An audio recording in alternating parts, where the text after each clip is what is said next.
In today's interconnected world, where globalization drives innovation, the control of technology has become one of the most critical battlegrounds.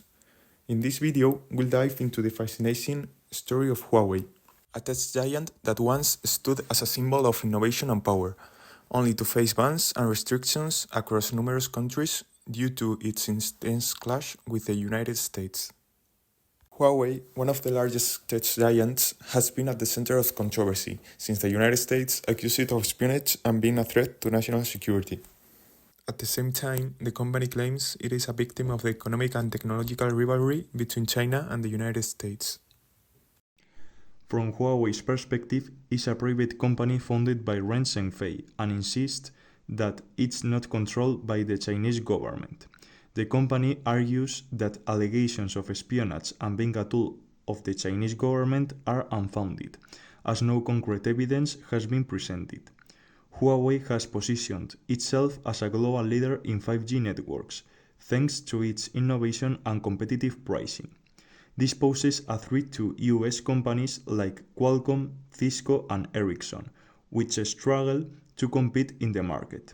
The company considers the US restrictions an attempt to hinder its competitiveness disguised as national security concerns.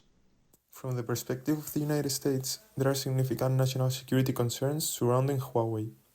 The US fears that Huawei could act as a tool for the Chinese government to spy or sabotage critical infrastructure, particularly in 5G networks, which are essential for defense, communication, and energy services. These concerns are rooted in the close ties between Chinese companies and the Chinese Communist Party, as well as laws that could require companies to cooperate with the government on intelligence matters. On May 16, 2019, the US government added Huawei and 46 other Chinese companies to its entity list, resulting in a general trade ban that immediately severed Huawei's relationships with US companies. This led to the loss of official licenses for Google's Android operating system and Microsoft Windows, the suspension of all software updates for Huawei devices, and the prohibition of using Google mobile services on its smartphones. In response, the company has been striving to create and develop a mobile ecosystem, independent of US technology called Harmony OS.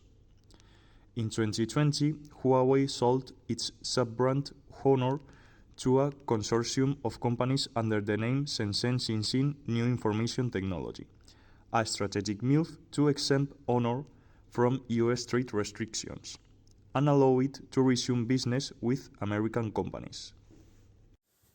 Additionally, the US excluded Huawei from deploying 5G networks within its territory, alleging that such infrastructure could be used for espionage or to send sensitive information to the Chinese government. Huawei categorically denies these accusations, claiming that it is a private company that would not risk its integrity for the Chinese government. Now, having presented all this information, is Huawei the Trojan horse of the Chinese government or a victim of the conflict?